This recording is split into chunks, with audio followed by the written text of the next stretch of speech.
You're a new amputee and do not know how to clean your liner exactly, we'll show you how it is done.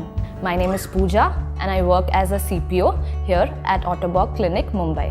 Hi, I'm Swapnil and I'll guide you on how to clean your liner. You need to clean your liner daily and I consider it a part of my daily personal hygiene routine. To clean your liner, first turn it inside out.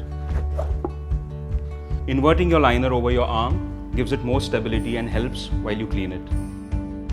Always use lukewarm water and a skin-friendly soap to clean your liner.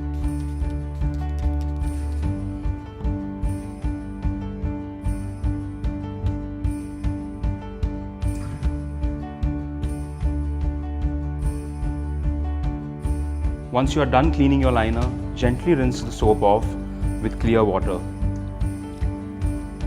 After you are done cleaning your liner, dab it gently with a clean towel to dry it.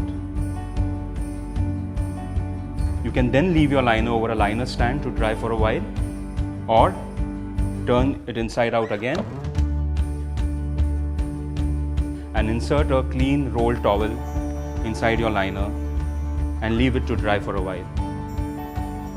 Remember, do not leave your liner to dry without inserting a towel into it. That may harm your liner and cause the sides of the liner to stick. Part of your daily cleaning routine is also the inspection of your liner. Look for fissures, abrasions or any color changes in them. If you see any of these in your liner, please contact your clinician or your nearest Ottobock clinic. Your liner should usually be replaced after 7 to 12 months. Please contact your clinician to get you a new liner.